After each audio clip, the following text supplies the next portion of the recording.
and welcome everyone to a brand new edition of Science, Philosophy, and Metaphysics with Dr. Pandit. I'm your co-host here, Patrice DeLisser, here at Living Manor Church, and we are so grateful and happy to have you guys tune in for a brand new. Yes, we are live again. Last week, Pastor Dr. Pandit was away on a speaking engagement, but he is back with us live here in studio to bring us a brand new presentation tonight on postmodernism. So you definitely want to make sure you lock in and have those ears and eyes and ears open, pencils out for questions, and you can post those in the comments. As usual, please make sure that you share and copy this link with your friends and family and those who are interested in having discussions like this. This is going to be a night that they will not want to miss. As always, we want to thank you for being a part of our series on a weekly basis. And we're so grateful for all the feedback that we have gotten week after week and toward the presentation presented by Dr. Pandit. So thank you. Thank you, thank you, thank you. So at this time, we're going to bring our host, the illustrious Dr. Pandit.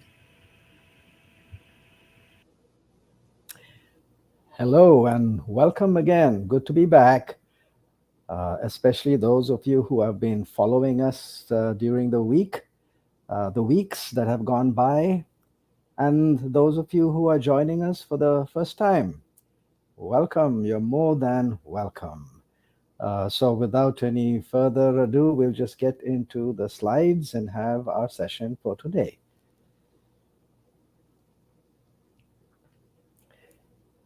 So, there you see the topic is kind of big words there: postmodernism, relativism, and pluralism. It's like, so many syllables, they kind of get mixed up.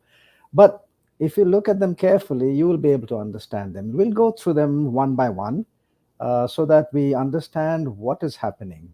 By the way, we are shifting out from the initial uh, topics that we had. And so before getting away, let's do a short review. We were doing in controversial topics like, is there a God? And in those circumstances, you'd be willing to study as well as quote and cite the opposing view. In other words, look at both. Be a neutral inquirer. And a neutral inquirer looks at two or three of the theories out there, not just one, for or against. Look at both. Why do we look at both? Because the only way in metaphysics to address and to assess is to do what is called the weight of evidence. We have no proof in these topics. We should look at the weight of evidence. And to look at the weight of evidence, you should look at both sides. Both sides have evidence. The question is, which one is heavier? And to do that, we should create a good atmosphere for neutral inquiry. And what do we need for that? Four factors. Each of them are extremely important: humility, honesty, calmness, and respect. These are not just words, not just ideas, they are real practical factors. So, the only way we can understand them the best is if we utilize them. So I hope that during the last few weeks or any time you were able to remember that when you are in a controversial topic discussion, that you use these four factors that help us go through in a smooth manner. The big question: does God really exist? And we said we have to be fair and look at both the sides. So how do we do that? The PAN process. Look at both sides. You see on your screen, column one, arguments for atheism, against theism, for theism, against atheism. In other words, we're looking at both for and against. One side, for and against the other. In other words, we're playing it fair. And when we played it fair, the overwhelming evidence, the weight of evidence, God exists, is a scientific, rational, and credible claim. But this was challenged by the theory of evolution, so we went there.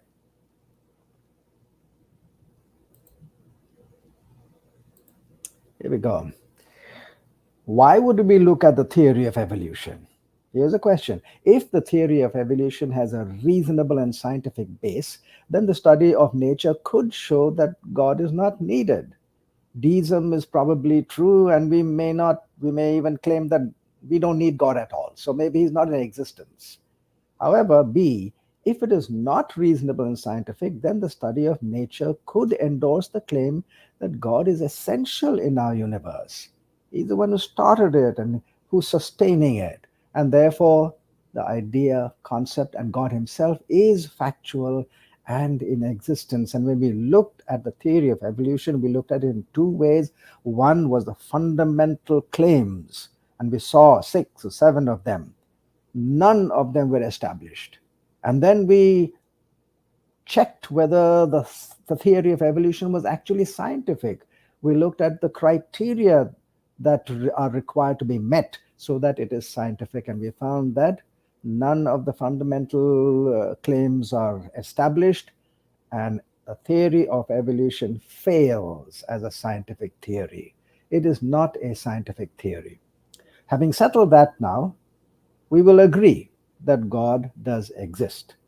Now, right in the beginning, if you notice that opener, once we agree whether God exists, then we should start looking for his identity.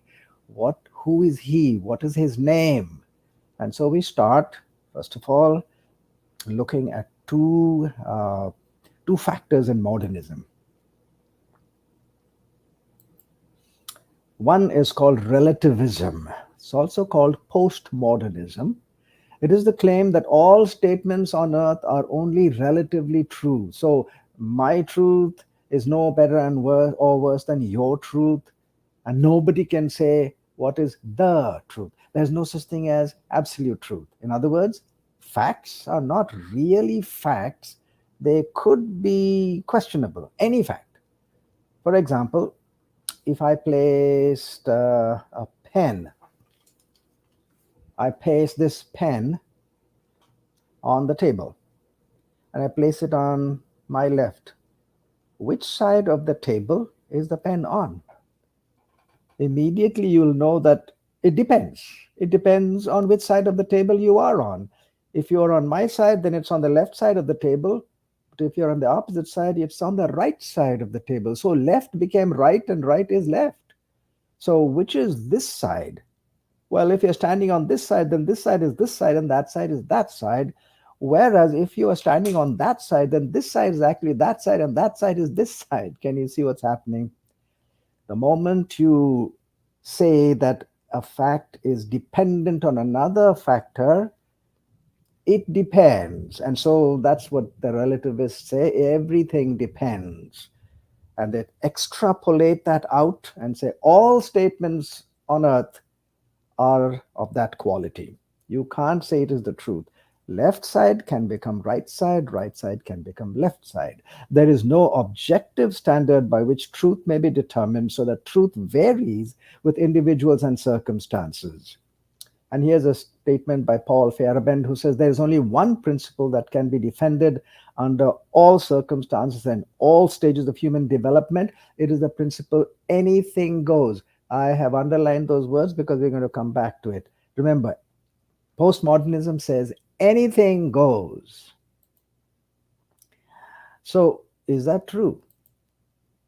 In other words, what they are claiming is that all so called truth is only relatively true. There is no such thing as absolute truth. So, now we've got to decide what is absolute truth. Now, we're not talking about absolute in the sense of the ultimate. We are talking about absolute truth for our existence. So we need to give a definition of absolute truth in our existence. And here is one such definition: that which is valid for all people at all times in all places. So note, once you say that, every statement is not absolute truth. And so we do have absolute truth as well as relative truth. So this idea agrees that relative truth is also a real concept, but disagrees with the point and the claim that says that every statement on earth is only relatively true, which is actually the basis of relativism. So here's what relativism says: every statement on earth is only relatively true, not absolutely true. In other words, it's not a fact. So we'll examine it in a moment. Number one, anything goes, though, you remember that statement? Anything goes. It's the same as everything is acceptable. So, what's the meaning of everything? Is anything left out? No, nothing is left out when you use the word everything. Therefore, is everything, if everything is acceptable, then absolute truth also should be acceptable. The moment you say anything goes, you have to agree its meaning is everything goes. And once you say everything goes, well, then absolute truth is also acceptable. And once one absolute truth comes in, relativism is gone, because the claim of relativism is that every statement on earth is only relatively true. Number two, anything relatively true could also be relatively false. Then falsehood could be true, and truth could be falsehood. In other words would have no fixed meaning. That which is true could be also false. What is false could also be true. But have a look at that sentence. Words have would have no fixed meaning. Think about that, my friends, for just a moment. Words have no fixed meaning. Do you know that sentence uses those words with fixed meaning to say what it wants to say? If it has no fixed meaning, then we could have said, instead of words, we could have said lollipops. Lollipops have no fixed taste. No, that's not what it said. It said words have no fixed meaning. In other words, that sentence itself requires every word to have a fixed meaning. Number three, if we speak only of a word or a fact being relatively true, then suppose a person says A. Well, A could be true or false. So now we need factor B to decide whether A should be taken true or false. But then B also is not set. So we have to figure out whether B should be taken true or false before applying it to A. And once you do that, then you'll have to agree that B itself is in question. So we have to go to factor C. Factor C has to be settled out whether it should be true or false, and then apply to B. And then you go down to D, E, F, and on and on. It's called infinite regression. We regress from the first question that we asked. So if we are regressing, think, we would not be able to ask questions because we're using words and every word is not settled yet. Can't answer any of them because those words that we're going to use to answer also are not settled this way or that way, because the infinite regression is still carrying on. What was spoken 1,000 years ago, we still have to figure out which place we are on and whether that factor should be taken as true or false. Can you see what's happening? Infinite regression still going on. We can't use any word. You can't go to school, college, because what you're being taught there may be true, may be false as well. You see, it's a self-defeating statement. So it looks like any apparent suggestion of relativism is either self-defeating or else is not a real assertion, but something more like an empty slogan, because you cannot apply it in life. Everyone, when you go to the store, for example, to the grocery store, we realize that this is the cost of this item. We don't say it could be true or it could be false. If that's the case, you can't even do a single thing. You can't have a single conversation. You can't state a single fact. To say it's true that nothing is true is intrinsically meaningless nonsense. The very statement there is no absolute truth is an absolute truth. So, relativism does not stand scrutiny. The postmodern idea that you have your truth and mine is mine and yours could be true or false, mine also could be true or false, that leads us into a quagmire from which you can't escape. And so, we'll have to agree that relativism does not make good sense. It does not make good intellectual sense. In other words, we do have statements we can call facts and truth. So now we have agreed, and so let's look for truth. using the words that we want to use, which are reasonable. For example, can we identify God? We've used some words which everyone knows have a fixed meaning. Does he have a name? Does he have some characteristics? So let's take a break while we think about this.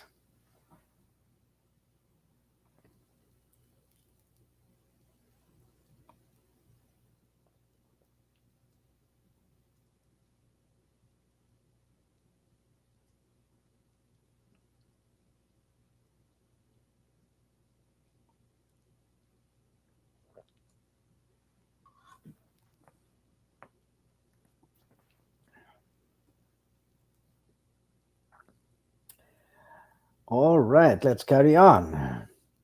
So now relativism is out. We are looking now at truth. So there is some truth.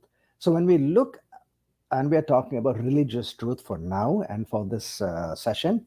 So when you look all over the world, you find, look at the screen: Zoroastrianism, Buddhism, Islam, Judaism, Sikhism, Christianity, Hinduism, Taoism, Shintoism, Confucianism. I mean, how many are there? So we have to figure out which of these. Now, when you look at a list like this, by the way, that list is a small part of the actual big list. So it's kind of daunting. How are we going to figure out? So I began to ask people, what do you think of this big list?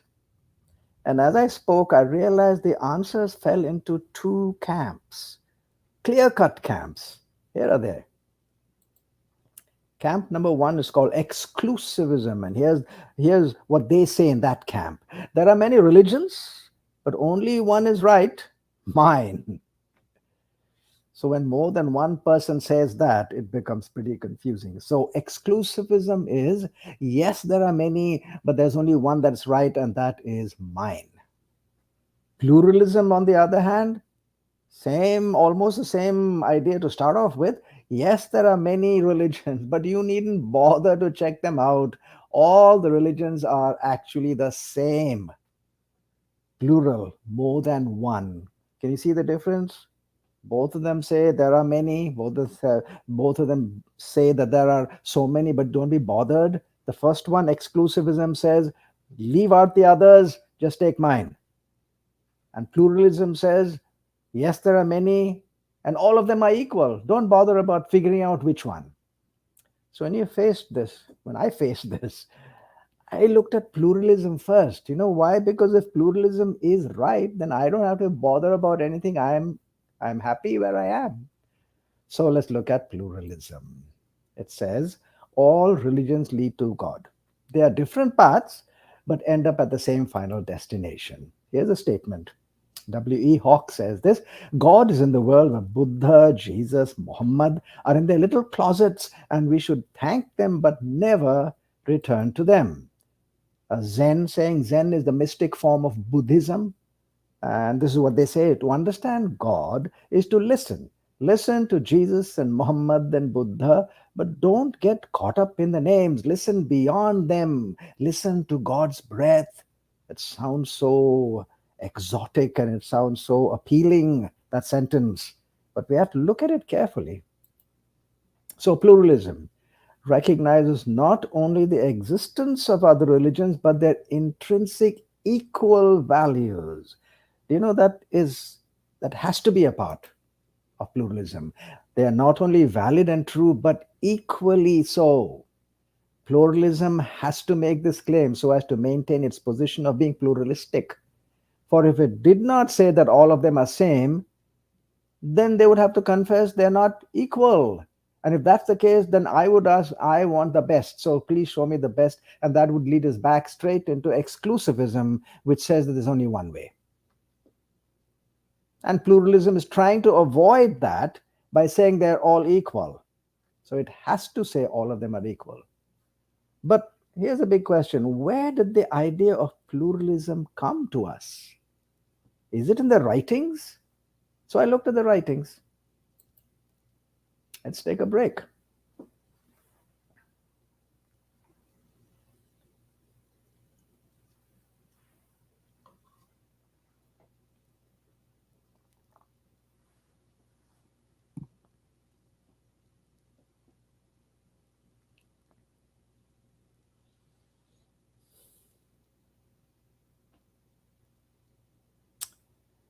All right, I said let's look at the writings. So here are the writings. Hinduism, I'm quoting from the Bhagavad Gita, which is a part of a large epic called the Mahabharata, and everybody recognizes that the Bhagavad Gita holds actually the core of classical Hindu thought. So here are the words, and the picture over there is of Krishna, who is the main person speaking in the Bhagavad Gita. I am the goal, the upholder, the master, the witness, the home, the shelter, and the most dear friend. I am the creation and the annihilation, the basis of how much? Everything, the resting place and eternal seed. And in the introduction to the Bhagavad Gita, here are the words. It's written actually originally in Sanskrit. So here it's how it sounds in Sanskrit. Ekam Sastram Devaki Putra Gitam, meaning let there be one scripture for the whole world, Bhagavad Gita. Eko Devo Devaki Putra Eva. Let there be one God for the whole world, Sri Krishna. Eko Mantras Tasya Namani. Let there be one hymn, one mantra, one prayer, the chanting of his name. So it's very clear what they're trying to say. There's only one. Allah in Islam, in Quran, in Surah 2, chapter 2, Ayah 255, verse 255. This is known as the coronation or the regal verse of the Quran, describing Allah and his position. Allah, there is no God but He, the living, the self subsisting supporter of all. His are all things in the heavens and on earth. His throne doth extend over the earth. He is the Most High, the Supreme. Buddhism, this Lord, meaning Gautama Buddha, is truly the Arhat. Arhat is a person who has reached the ultimate state of attainment, fully enlightened, perfect in his knowledge and conduct, well gone, world knower, unsurpassed, leader of men to be tamed, teacher of gods and men, the Buddha, the Lord. Sorry, where did we? Here we go. Judaism, for thus saith the Lord, who created the heavens. Are you listening? Listen to what I'm going to now say. Thus saith the Lord who created the heavens, who is God, who formed the earth. I am the Lord, and there are about half a dozen others. No, that's not what it says. I am the Lord, and there is no other. Christianity, there is no other name under heaven given among men whereby we must be saved. Did you notice the trend? I did not find a single religion that claimed the others to be equal alternatives. Every religion claims itself to be the only way, the only one to be correct, exclusively correct. Not only do they make that claim of being exclusively correct, but they point to the faults of the other religions. For example, the Buddha held this belief in a permanent self or soul is one of the most deceitful delusions ever held by man. You know what he's talking about? He's talking about the Hindu concept of the super soul and the eternal soul. He's saying that idea is a deceitful delusion. This is Gautama Buddha. Judaism, look at the claim of Judaism. Understand that I am He. Before me there was no God form, nor shall there be after me. In other words, one sentence, and he has knocked off every other competitor. Everyone else off the table. In Christianity, all whoever came before me are thieves and robbers, but the sheep did not hear them. Islam, those to whom the burden of Torah was entrusted and yet refused to bear it, the burden of the Torah was given to the Jews as well as the Christians. They refused to bear it, are like a donkey laden with books. Wretched is the example of those who deny God's revelation, says the Quran in chapter 62 and verse 5. So when he used the words like donkey and wretched and thieves and robbers, deceitful and a godless state, how can pluralism now claim that all are equally true? You can't have a deceitful truth. How can you say they're equally good because the word wretched is there? How can they all be equally valid? They can't. So the written codes clearly claim exclusivity, each of them. Each religion claims to be the only way. So pluralism does not appear to be an established idea when the writings are examined. However, every religion claims to be the only way. So now we have multiple claims of being the only way. Each one of saying, we are the only way, I am the only way. So how shall we deal with such a claim? Let's take a quick break and come back to deal with it.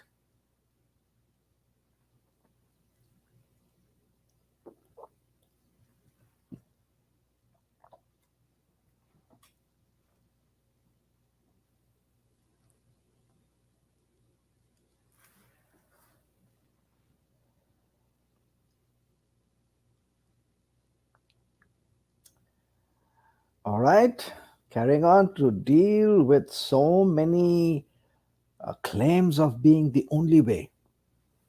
How do we look at that logically? Here it is. When there's more than one person making the claim that he is the champion, when there's two people saying, I am alone the president of the country, then we've got to figure out how to deal with it. So, looking at the options, number one, all are correct. That is absurd. We can't have two champions. We can't have two presidents of the country, one or the other, not both. So all are not correct. Number two, all are wrong. Possible. That's not absurd. The first one is absurd. The second one is not absurd. All could be wrong. But how do we claim that it is wrong, that he is wrong? Well, the only way to claim anything wrong is, first of all, to have that which is right in your hand. Only then will you compare that which is in your hand, which is correct, to that which is there and call it correct or false, true or false, correct or wrong.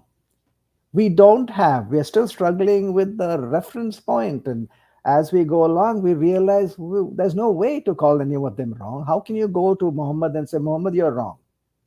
How can you go to Gautama Buddha? What knowledge do you and I have to do that? Go to Jesus and say, your Sermon on the Mount is all rubbish? Can you say that?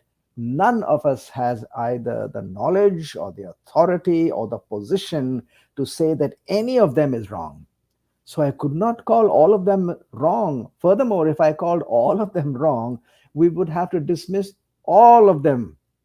But that would be totally absurd, because we cannot live on earth without some form of belief. Everybody believes something. If you throw them all off, we'll reach a very unreal situation of having no belief, and that's impossible. So we can't call all of them wrong. So if we can't say all are correct, we can't say all of them are wrong. There's only one option left, and that's the third one.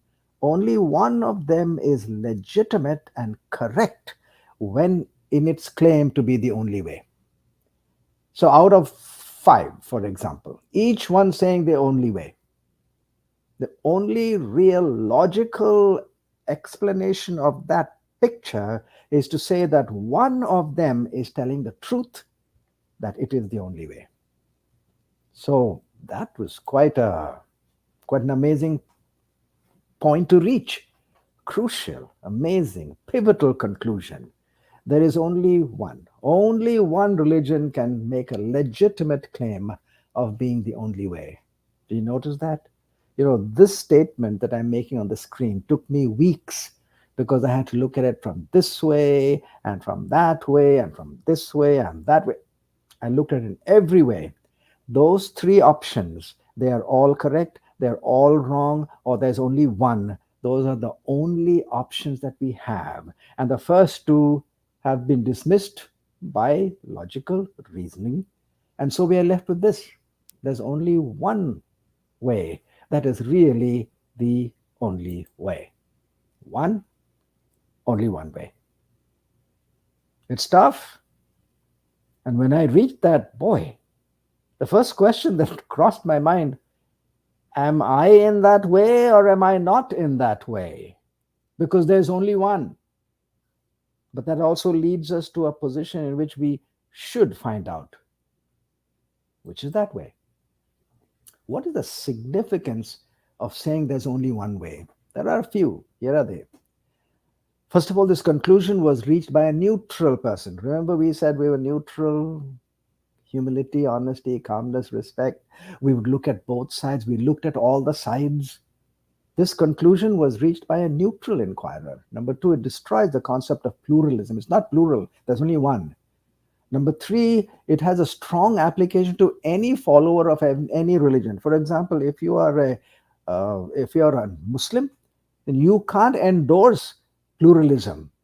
You will have to first deny your Shahada and your Allah, and then you can go to become a pluralist. If you're a Christian, you cannot accept pluralism because you will first have to deny the words of Jesus, and then you can be a pluralist. So it is a strong application to followers. You cannot go to pluralism. Number four, it's a fundamental claim, and it's a basic claim. In other words, if that basic claim is not correct, then you have no claim to make. That's the meaning of fundamental. Number five, it is a most powerful, motivating claim. Every religion describes this earth as not actually the best place to live, not the best place to keep on living for eternity. It's horrible, actually. And so every one of them claims it's terrible here. So I am going to describe what is wonderful out there, and mine is the only way by which you can go from here to there. And therefore, it is the most powerful, motivating claim to say, only way. This is the only way. Don't go that way. Don't go this way. This is the only way. It also dictates the type of search we will do. And that is the point that we're going to look at for just a few minutes now. If only one option is the legitimate way, then how far ahead of the other should it be to claim the only way status? Is there any way in which we can identify that way? There are different religions saying different things, different doctrines and tenets. Can we compare apples and oranges? No. That's the meaning of that phrase, apples and oranges. You cannot compare them. Why? Because the universal standard has not been set and accepted. But can we choose between an apple and an orange? Even though you cannot really compare them? Did you get that? We can't compare, but can we choose? Is there any way we can choose? You know, friends, we can. If we put some factors over the features of the apple and the orange, we can make a decision. Here's what I mean. If I liked oranges, and I do like them, and there's a question of whether I should pick the apple or the orange that's on the table. I like oranges, so I'll go for the orange. But that day, I'm hungry, and the apple on the table is fresh, bright red, juicy, sweet, and the orange is just picked up from the ground, which was lying there for a week or so. It's all out of shape and actually rotten. So I like oranges, but which will I choose? I will choose the apple because I'm hungry, I want to eat. I'm not going to choose the orange. So did I choose between an apple and an orange? Yes and no. I did choose because that's the choice that was there. But actually, I did not choose between an apple and an orange, because if I was really to choose between an apple and an orange, I would have chosen the orange. But in this circumstances, I had to choose not between apple and orange, but between freshness and rottenness. And that gave me the choice, and anyone can see I made the right choice. So also, we cannot compare the doctrines and tenets of belief of the various religions, but we can look at another factor and use it to compare them. You know, every message from there came to this earth in the form of a story. There is no message to the human race without a story. So it is the story that we can go to, because from the story came all the doctrines, all the tenets of beliefs, all the philosophies of that religion came out from the story. Get that picture? Doctrines don't float around in the air. It has a context, and the context is the story in which it is brought to the human race. So we must confess we cannot compare the various beliefs and doctrines in a true and legitimate manner. We have no universally agreed reference point. However, if we turn from the beliefs and the doctrines to the stories and gave us the beliefs, we could evaluate the credibility of what I call the para-religious factors. The religious factors are the tenets and the doctrines, but the para-religious ones are the stories, those other ideas and concepts and descriptions, and we will look at them. In fact, questions regarding these factors will form the core of our process of comparison that we will be doing in the next few weeks. Here's something that we need to look at. If only one claim is the legitimate one, it need not be far ahead. Who is the Olympic 100 meters dash champion? I mean, the gold medalist. He was ahead sometimes only by 0.001 second, but he is the champion. Everyone else also ran. That is their designation, only one champion. So the one that is ahead need not be far out ahead. The slightest lead would be sufficient. Further, superiority need not be the critical factor. We like it to be, and we wish it to be, but it need not be. If one is clearly unique, different, that's the one. Only. See the words only that's on the screen? Only one, unique, only. For example, think now, I'm going to give you an example. We are going to say there's only one correctly colored marble. And in my hand, there are four purple, three blue, two green, and one red marble. Which is the correctly colored marble? Think. We said only one of them is correctly colored. And look at the question.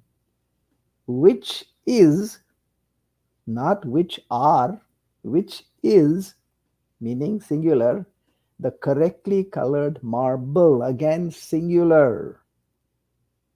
Give you an idea? Which one of these then? Is it the purple, blue, green, or red?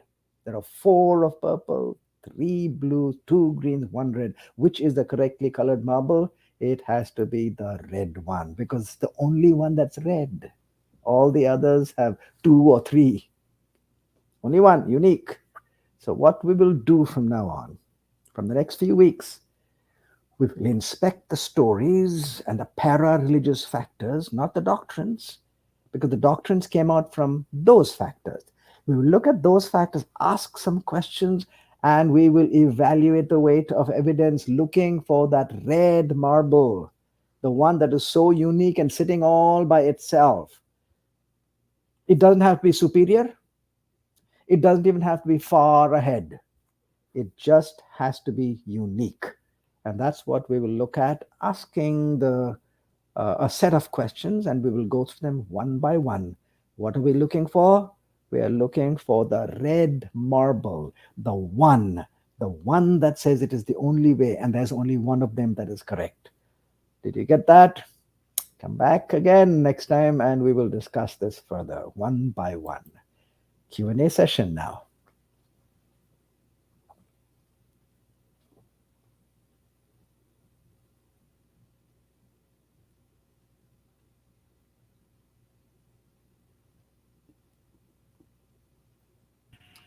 I'm kind of speechless because there are definitely some things in my mind right now. Um, but I'm going to open the floor. It's the time for questions and answers. And we definitely got a few questions for you, Dr. Pandit, tonight. So we're going to start with Michelle Watson Grant. How are you? Thank you for being a faithful viewer of the program. And Michelle asked the question: is the idea of the super soul similar to the idea of immortality of the soul? Yes, indeed. The super means that which is above everything else. So it has to be immortal, it has to be eternal. So, in other words, that's the Hindu concept we were discussing just a moment ago. That the Hindu concept that we are actually made up of what is called consciousness, the soul, and the soul is clothed with the body, and that's who I am. I am that consciousness clothed with the body, and that consciousness will never die. When this body dies, the consciousness flits to another body and continues to live. It's called the Mm, transmigration of the soul. That soul never dies. That's the Hindu concept, the immortality of the soul. You are right. The idea of the super soul. The super soul is the everything. We are bits of that everything. So the super soul is that everything which is everything. We are only one part. So we are one bitty little consciousness here, and you are one little bitty consciousness there, and everyone is one bitty little consciousness. But the total is called the super soul. And the correct word that we use in the Hindu and Sanskrit is Brahman.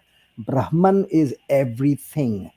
And you don't say just the word Brahman, actually, it is a sound. It's not just a word. And the sound is Om. You'll hear them saying Om. Om is everything, the most sacred sound in Hindu literature and in the Hindu understanding. And yes, it is eternal. interesting. Well, I know I have a question based off of the answer that you just gave to Michelle. So, if let's just say we follow that principle of, once this flesh or this mortal body dies, and we move on to the next, where does the concept of character development even begin? Character development begins in, are you talking about their concept or the Christian Yes, concept? their Or concept. their concept. The character really is not as important as the merit you gain. So when you do anything good, you gain merit. You do anything bad, it's a demerit. So in the end, after your life of say 50 years, it's all counted up. And if your merit is more than your demerit, then in the next life you go up to a higher level, from say an animal to a higher animal. And if you're a higher animal, then you become a human. And among humans, from the lower caste to the higher caste, and that's how you go. So ultimately, not the question of your character, it's a question of how much merit you have. And when the merit is of that level, then you can possibly enter into the next level of existence, which is going off into paradise, which is Brahma Loka, the place. In other words, you don't come back to this earth in your cycles of birth and rebirth. That cycle is broken, and you flee, or you fly away to the abode of the planetary system, not on this earth anymore. So it's not the question of how well your character is developed, it is how much merit have you gained while you're living this life.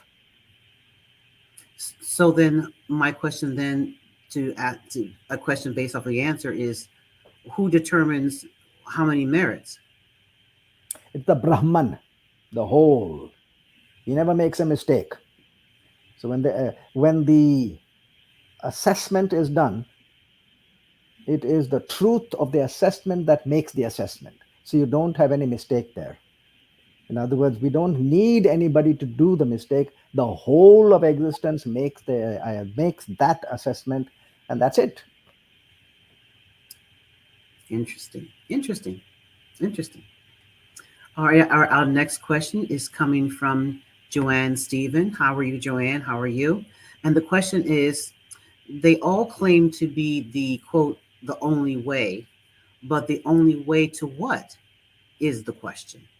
Okay, like I did allude to when I was talking, I said every religion claims that this earth is not the final destination. In fact, it's pretty bad here. Everything is questionable, everything evil, suffering, pain. We have got a lot of that. So all the religions say there is another existence to which we can go, and each one says that they are the way to that existence. In other words, you escape what is here to that which is bliss, paradise, heaven. Those are the words that are used. So from earth to bliss, to paradise, to heaven. The way from here to there. That's what they mean by the only way. So there's the Christian way, there's the Buddhist way, there's the Hindu way, there's the Muslim way. They're describing the way that to get away from here and Mm. finally make it to that destination. That's the way. Hmm. Our next question, once again, is actually from Joanne again. The next question for her is, and what manner does the way take should be considered before entering? I did not understand the word manner. What manner does the way take? Uh, Joanne, I, if you can extrapolate a little more in the comments for me, exactly what you mean by in what manner, and that would be a better way for Dr. Panda to come back and answer the question, just to kind of open it up a little bit more in terms of your thought process, so he can address that. So we're not going to ignore the question. Just if you can rephrase it just a little bit better for us, that would be awesome. All right, then the next question is back to Michelle Watson Grant. Do the major religions share the true principles? For example, universal principles like forgiveness, love. oh, yes. If you look at all the major big religions, and I have looked carefully into the five that are understood to be the world religions, and that's Hinduism, Islam, Buddhism, Judaism, and Christianity. You'll find all of them, first of all, say that we need to get away from this world to that world. All of them say that when you live in this world, even if they say you need to gain merit, the way you gain merit is by following the correct principles. You should love, you should be helpful, you should be forgiving. So yes, those are basic principles that are found in all the religions. And then, okay, I was looking over. Okay, um, here we go. All right, Joanne. If Hinduism assesses character by merits, that makes it a challenge to witness to them as a Christian. Anything apart from Christianity will be a challenge. But first, you should know your Christianity. If you do not know the basics of Christianity, and most Christians, I'm going to say it, but kindly, most Christians don't know it. They know certain doctrines and they feel they know Christianity. Christianity runs far deeper than just doctrines and tenets of beliefs and philosophies. And most Christians know only this, only the tenets of beliefs. One, two, three, four. These are things we believe. Christianity, in its basic sense, is so different from all the others Hmm. that when you look at it, that's what we're going to do in the next so many weeks. We're going to see which way does Christianity actually think in its wavelength. Its wavelength is utterly different from every other religion. So when you do that, what you have to do is describe this wavelength and its principles, and describe the other principles and place them side by side. When you place them side by side, then you can see the vast difference. And it's no way that any other religion can be equated with this way. So I'm stating it beforehand. I usually don't, but Hmm. we do it this way because it tells us that anytime you want to witness, you should first know your own. Hmm. If you do not know your own, you are going to witness to something that is not really the truth of the matter. That's the problem. And that's why we have so much fighting, because we do not really state. We all we want to do is state that my tenet of doctrines, tenets of beliefs, and my doctrine is better than yours. That's all we want to do. If we want to do only that, it will lead to a lot of controversy. It will lead to a lot of actually ill feeling, resentment. Whereas if you calmly, clearly show the basic idea of what Christianity is trying to say to the world, while it is a challenge, I have found that the challenge is actually very intellectually enriching to discuss, but we need to know what we actually believe as Christians. And it's a big thing, but we will learn that. I will promise that we will go through the steps.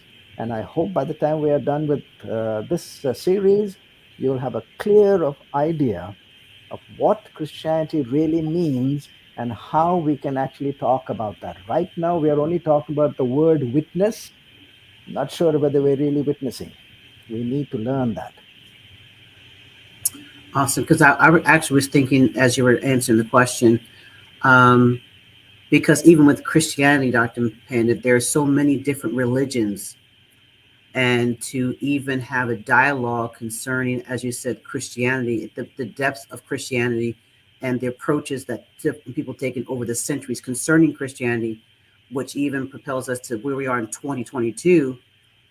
This faith believes this and this faith believes that. And um, until we really have a clearer understanding of really what Christianity is. Why is it Christ? Why is it even called Christianity? That's even Yeah. begin with that. So your comments are really spot on in one sense. You will notice that we did not start talking about Christianity at all. In Mm-hmm. fact, even right now, we're not talking about Christianity. Mm-hmm. We started with the question, is there a God at all? You see, unless you settle certain basic foundational points first, you will float along and not have a strong base.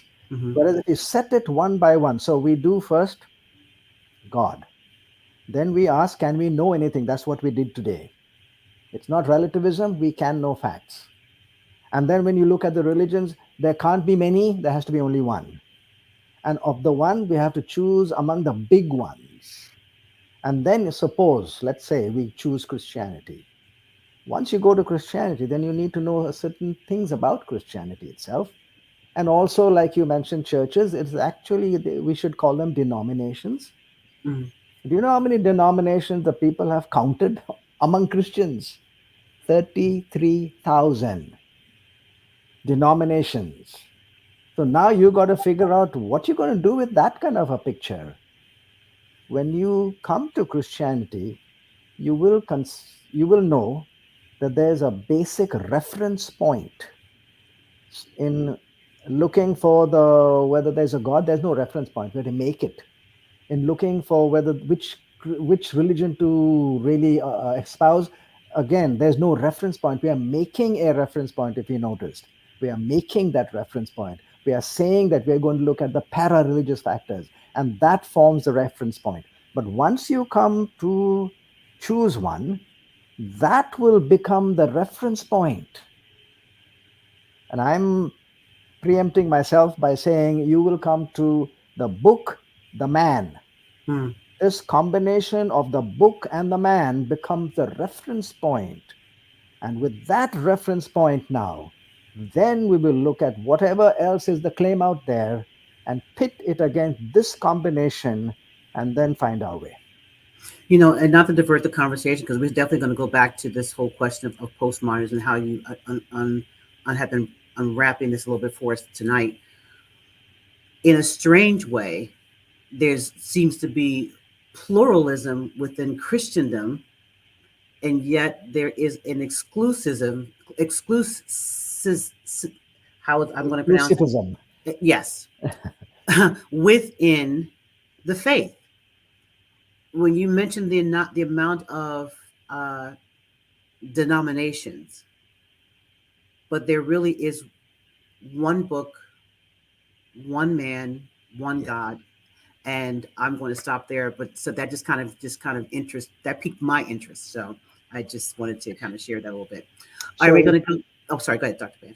so if we really understand the foundation and the reference point of one man and one book, even if you make a mistake after that, it's okay if you stand by the man and the book. This is awesome. Um, all right. Well, thank you so much for that, Joanne. Well, thank you so much for your question as far that was posed. Let's see. We have a couple more. This is from, oh, wow, more questions have come up. I want to make sure I get this one. This was a new person who asked the question. This actually is from Romaine, if I'm pronouncing the name correctly. I hope I did. Does these religions claim to get you to bliss after you leave the earth? Does yoga claim to get you to bliss while still being alive on earth? The word bliss is not a real technical word. So if you are meaning get better, then you can say both. You get better when you do yoga. Yes. But when you use the word bliss, if you are meaning that other life Mm, which has no negative connotations that we have in this life, then we'll have to use the words like heaven, paradise, nirvana, those words. So the word bliss could be used in both ways. So if you use the word heaven, then all of them claim that you will get to bliss only after leaving this earth. You don't have it here. This earth does not afford bliss, but you will get better on this earth if you do yoga. But remember, the word yoga itself should be clearly understood. mm, The word yoga is not exercises and deep breathing and controlled breathing and a control of your physiological systems by your mind. That is not yoga alone. That is part of yoga, and anyone can do yoga and be benefited. There's no question about it. It's just like health principles. You follow good health principles, you'll have a good life on this earth. You'll be healthy. Similarly, yoga, but the word yoga comes from a very specific understanding of who the yogin is. Yogin is the one who does yoga for them. A yogin is one who mm, is seeking to train himself in such a way that finally he will get to that bliss, not this bliss. And the only way you really can get to that bliss in yoga is to understand the place of Krishna, the eighth incarnate of the god Vishnu. If you understand him, yoga is to get to him and through him to bliss. That's yoga. We use the word yoga mainly to describe exercises, and that's fair enough, but that's not the real meaning of yoga. The mm. yoga is to get there, not just to do exercises here, although you'll be benefited. So the word bliss can be used in both ways. Good things here, yeah, we can have it on this earth, but the ultimate going there is what bliss is, and we should use the word heaven, nirvana, paradise, and those words, and those are not found on this earth. Awesome. Um, Here we go. Michelle asked another question, and this is, I'm going to post it. I'm sorry. I'll do that. So since they share true principles, we can't just dismiss them. I mean, all the religions you were pointing out tonight, Dr. Pandit. We should build on what we have in common. And this is me adding that, is that possible? What's the question again? The question is, so since the different Yes, religions, they share true principles, we yes, can't just dismiss them. yes, We should build on what we have in common. And yes, I'm adding a question to her point, her yes, statement. Is that possible? absolutely. You see, just because they have something that are in common does not mean they do not have something that are so different that they are impossible to bring them together. So when you look at this, I look at it in this way. In biology, you have something known as classification. For classification, you look at the common features. For example, if this has feathers and tubular bones and wings and beaks, then we call them birds. They're classified as birds, common features. But the other point is identification. Classification, you look at the common features. Identification, you look at the uncommon features that are different. In other words, a hummingbird is a bird, a vulture is also a bird, but the hummingbird is not the same as a vulture. You can't look at a vulture and say, oh, there goes a hummingbird.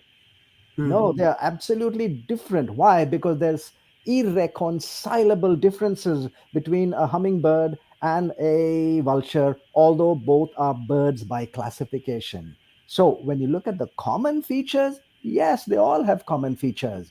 But what you have to know is identifying them, and to identify anyone, you should know the uncommon features, that which causes them to be different. And when you look at that, there are irreconcilable differences between every religion and the others. There's no question of bringing them together on common ground. Common ground classification, yes, it's a religion. So that's a religion, this is a religion, they're all religion. But which one it is, when you look at the differences, you will find irreconcilable differences between them. And that is what I think you and I should know. Mm. Which are the irreconcilable difference in which you just cannot bring them together? And that is what actually causes them to be identified as A, B, or C. So we should know the common, we should know the uncommon points, or the common, or the points in which they're so different that you cannot bring them together. Okay. All right. We're gonna. There are a couple of questions here that I definitely don't want to go by because and give you the time to answer them. Because I love these are newer people that are coming in to ask these questions. This is from Johans. I believe I'm pronouncing your name correctly. Could it be possible the existence of certain kind of exclusivism or relativism in the lines of our church today? And if so, how is it they manifested between us? I think we are talking about 5 or 6 steps far ahead of what we are doing today. Mm, We are talking today about, very specifically, when you say relativism and exclusivism, we are talking about which religion. We are not talking about in the church, although it can apply to the church. So I would prefer not to go there right now. We have not done our basic study, and my aim, my passion is to tell us to please get your foundation clear. Most Christians do not have a foundation. Don't ever think that the storm is going to spare you. When the storm mm, comes, it's not going to say, did you get it right? We have to get it right now. And most Christians do not have a firm foundation, and we like to go to, instead of the foundation, we like to play around with the awnings on the third, fourth floor, and try to the trimmings and the curtains on on that window there. Uh-uh. Let that window be for now.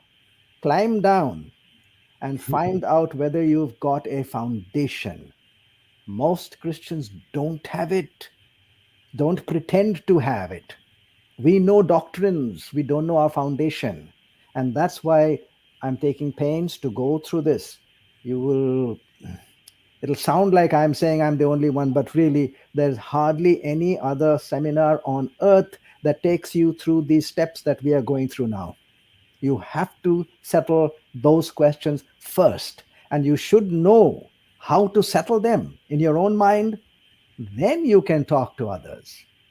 If we go straight to the fifth floor and start discussing the curtains and the color of the curtain and the type of the curtain you want, and the foundation is rotten, foundation is not being set, then what will happen when the wind blows? The mm. whole structure will come down.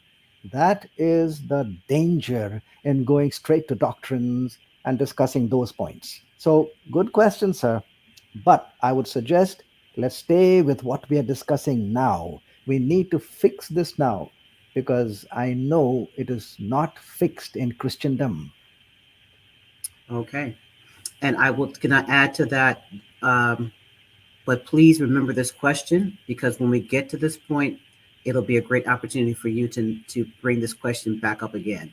So um, thank you so much. We really appreciate that. Okay, we're going to take one. We got to take one more question. And this is from, all right, the right stuff for you is asking, in these religions, is there a specific beginning, i.e., where are the origins of Buddha and the Hindu gods? Beginning of what? You're asking the origins of Buddha? Mm-hmm. You mean his life? Mm-hmm. That's what the All right. question is. Yes. Well, if it's his life, well then Gautama Buddha was originally known as Siddhartha.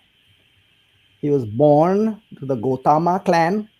Father was a king, mother was a queen. So his earthly starting point was as a prince. His name was Siddhartha. So now, having said that, the question of what happened to that story, if you look at the original writings, the monks who lived at the time of Gautama Buddha, they were called the Theravada monk. A Theravada monk wrote this out, for example. He was born in Lumbini Grove and he died in Kusinara. In other words, he was born here, died here, just like anybody else.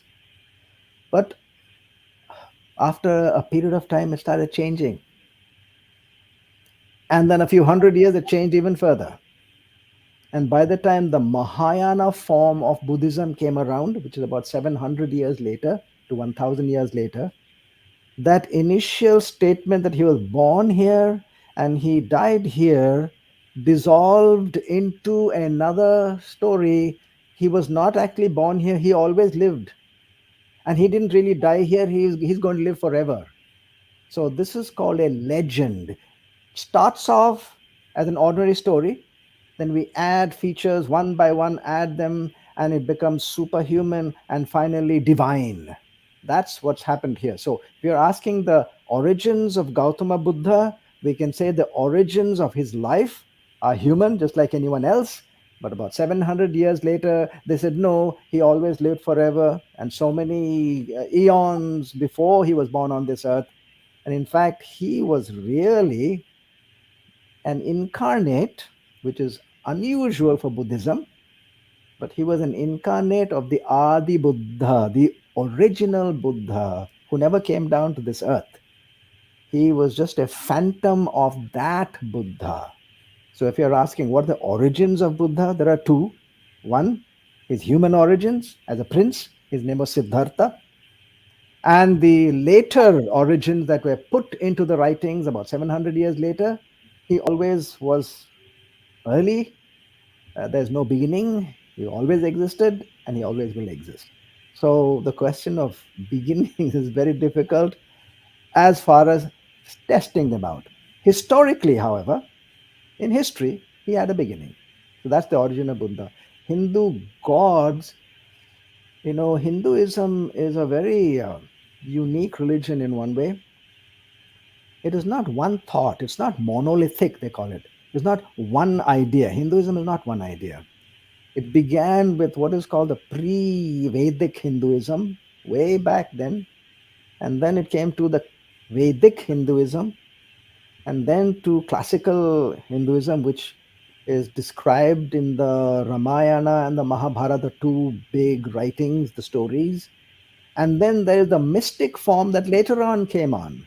The Hare Rama, Hare Krishna movement is described as the mystic form of Buddhism. So if you say Hindu gods, the origin of the Hindu gods, we would Mm-hmm. have to say is in the writings with the earliest ones. All right. So now, if you look at the earliest writing that we have, the earliest structured writing is called the Rig Veda. There are four Vedas. The earliest is Rig Veda. In the Rig Veda are these words in chapter 10, I think verse 94. It says, who came first, the world or the gods? We don't know. We don't know. So, what is the origin? We don't know. They have not told us who came first, the created being or the gods. However, in the description of the Brahman, which is everything, there is a statement which says that actually Brahman exists forever, but out of a part of Brahman, the universe was created. When it was created, it is cyclic. So it will be creation and go through so many billions of years, and then it'll die out and it'll start it all over again. So the Hindu idea of time is cyclic. There's no such thing as a beginning point. It begins for that period and ends for that period, will start again. So today, for example, we are in the fourth age, the Kali Yuga, fourth age of the four ages of one set. When this is finished, then we'll start the next one.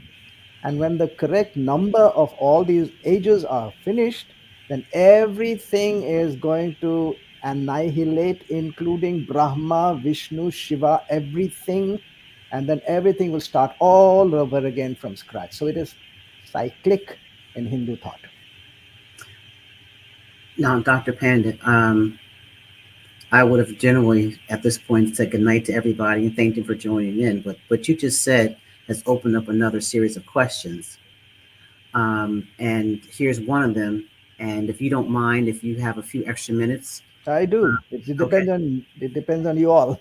Okay. So the right stuff asks this question. I think you sort of answered it in your last comment, which was so most of the gods were human No, and keep changing. no. Okay. Most of the gods were not human. They were always God. In fact, Brahman is eternal. In fact, Adi Buddha, who incarnated as Gautama Buddha, he's eternal. So nobody changes their status of being God. They are all God, claimed to be gods. So, short answer to that, they don't change. They are gods. But they they come down here as incarnate. And the ones who are staying there as gods, finally they will also die, in Hinduism especially, specifically. But it'll start all over again. And what starts all over again, we don't know. We know only what is here. Remember, it goes to billions of years. One cycle is 8.64 billion years, just one small cycle. And there's so many cycles of that for it to be one age. And there's so many final ages, and then everything will collapse and start all over again. But that which is now is claimed to be Brahman, which is everything, described by the sound Om, and part of that is made into the universe that we are in. So they're not humans.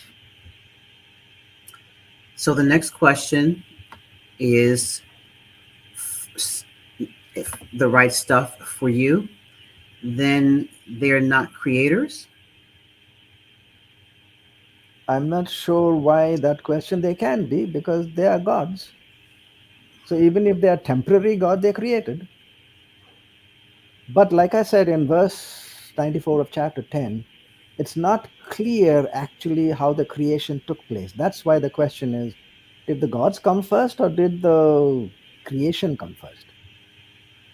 So it's not clear. We just leave it as unclear. But we cannot say they are not creators, because the Brahman, out of a part of his, it's an impersonal idea, Brahman, a part of it became the universe. So if we say Brahman is everything, then we can also say Brahman actually created the universe. So the question of creatorship is there in Hinduism. It is there in Islamic and in the Christian faith as well. Thank you so much. The right stuff for you. Um, People are kind of glued here, and I be honest with you, so am I, because this is definitely opening up some more questions.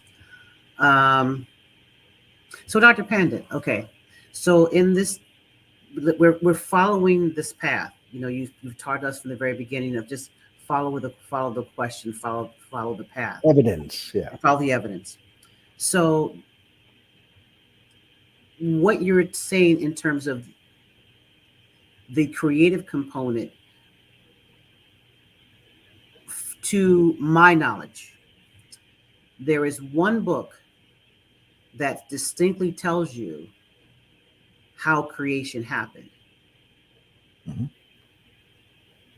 Unless you can tell me that there are other books that say there is a cycle of creation and how it was formed, and that there is not going to be, and there's a beginning, there's an end, but not an ending of everything cycling over again, because now you have to also interject in my thought process. Okay, was trying to stick with this because it's science, philosophy, and metaphysics. Because it's the Christian element of me is starting to come out a little bit, and I'm trying to see how to phrase this. But there's a good and evil.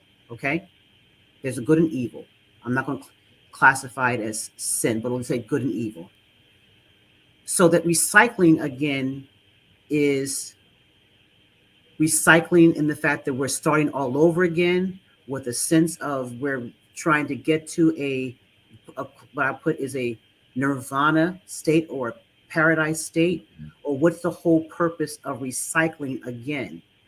There Because is there is no purpose, it's the fact. In other words, the claim is that it will completely annihilate to point zero. And what happens after that, we don't know. But it will come back again.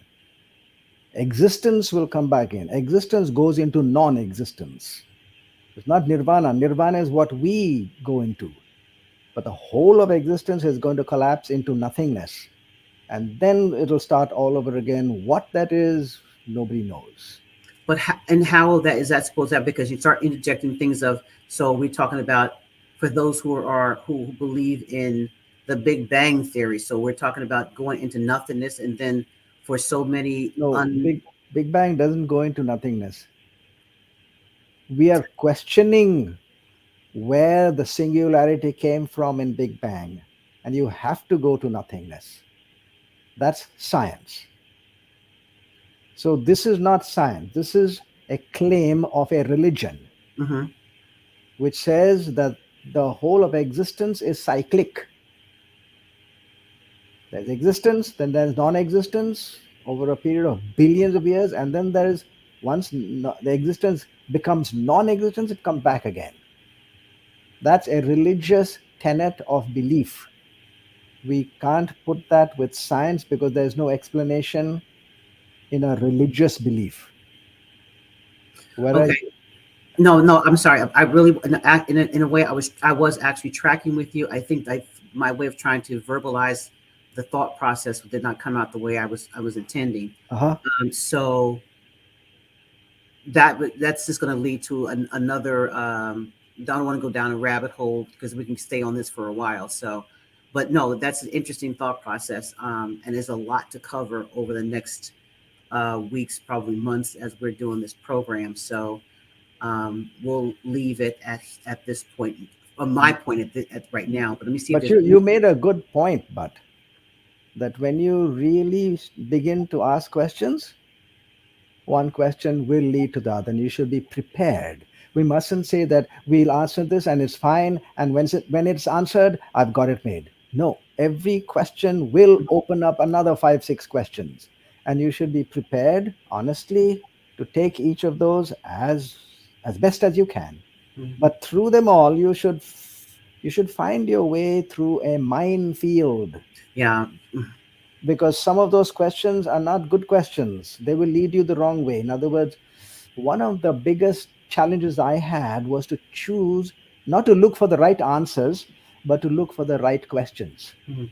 Because if you have the wrong question, even if you answered it right, you're going the wrong way.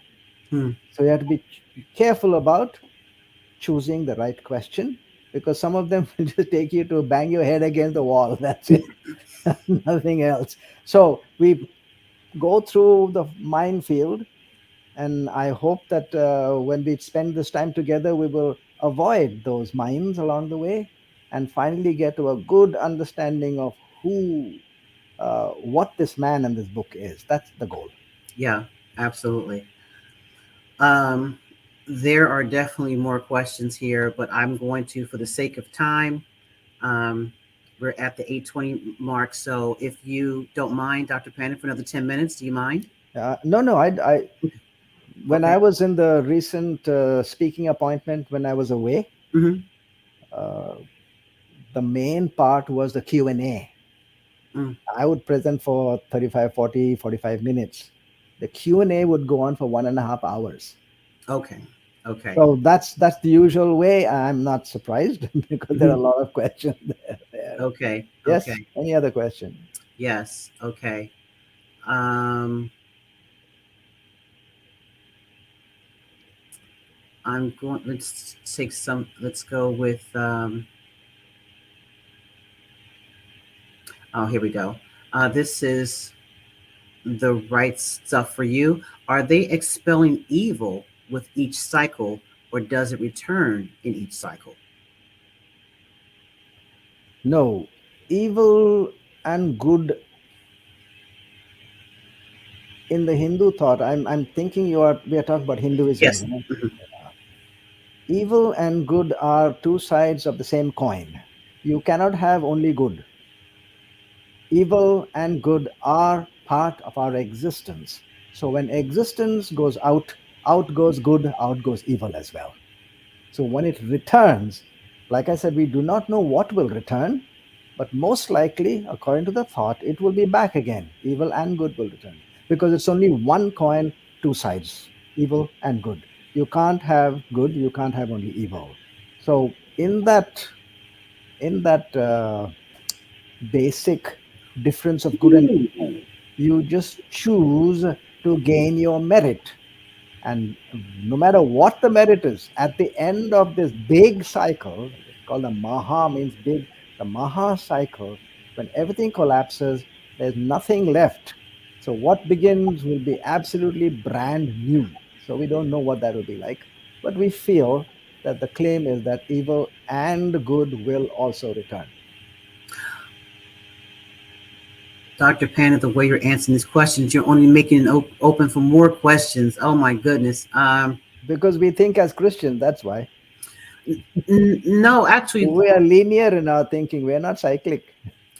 no. I think that Okay. no. I think the thought process right now is more of why would because just using the word evil, we're not even talking about from a religious standpoint and what we classify as what is evil.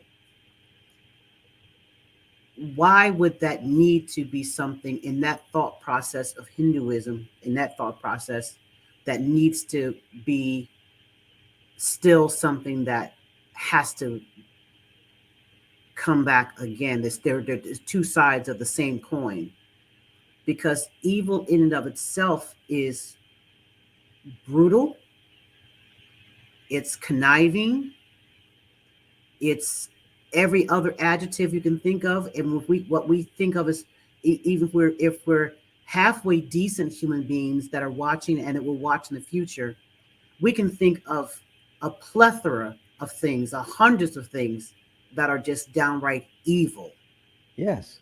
And the fact and the thought process, and so I guess this other side of the Christian brain that comes in is why would that even be something to be entertained that want to become back again because of just the evilness of evil? We are talking, in your question, we are Through thinking that through the process, yes. we are assuming that evil should be done away with. But that's a Christian thought. That's not Hindu thought. A I understand Christian that, will yes. believe, the Christian believe that finally evil should be done away with. It should be wiped off. But that is Christian. When you look at Hinduism, there is no such thing as wiping off anything. Existence consists of evil and good. That's existence. So if anytime existence is there, these two are there, the two sides of one coin of existence. Today, the Hindu thought is that existence will have both.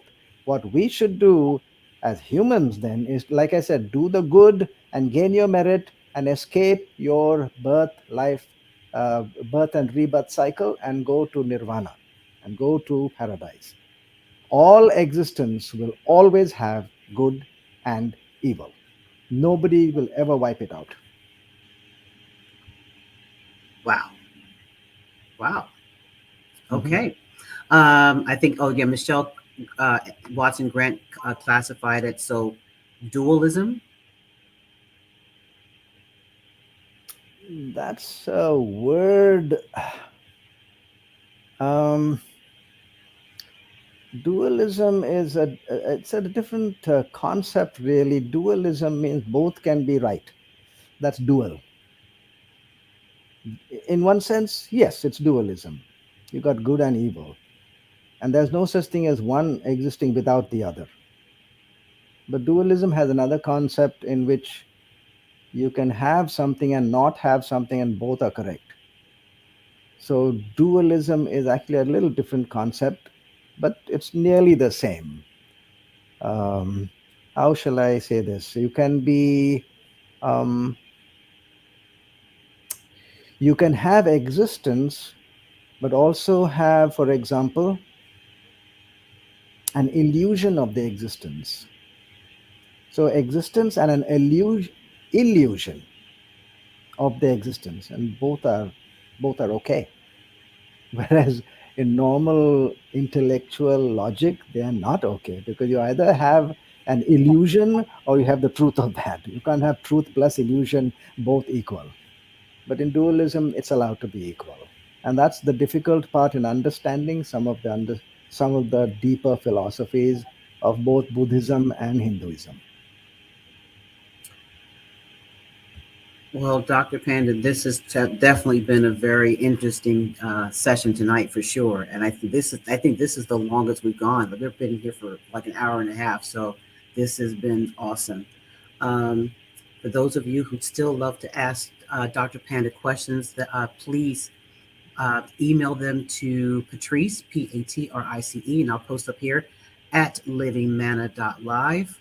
For those questions, you can send them there, and I'll be sure to make sure Dr. Pandit receives those, and he will definitely answer them at a later session. We may just do just a straight Q&A one day of different questions, so we can compile that, and instead of him making a presentation, just taking your questions, which will be absolutely awesome if we could do that.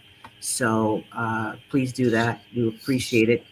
Um, So, yes. So, what we're going to do now, we shifted out from the earlier thing about the existence of God and came to these Mhm. initial challenges to know anything at all, and whether we can have an idea of whether there's a real way. We settle that. Now, what we're going to do is looking for the red marble, meaning which is that way. So, we will ask the question and we will answer the basic questions that we will develop, make the question and answer them in the hope of being able to identify that way. Awesome. Awesome. Awesome. Well, everyone, please, I'm posting it here right here in the bottom thread. You'll see it go to right across the bottom of your screen. Any questions, any more questions you have for Dr. Pandit, please email right at the bottom, Patrice at livingmanna.live, and we would greatly so appreciate it. I know Dr. Pandit will as well, and we're interested to read your questions. So, everyone, thank you so much for joining us on this a brand new live edition of Science, Philosophy, and Metaphysics with your host, Dr. Pandit. And I'm the moderator, Patrice Delisser, and we thank you so much for being here. And Lord willing, we will see you next Thursday, 7 p.m. Eastern Time. And until then, thank you so much and have a great, great evening. Take care.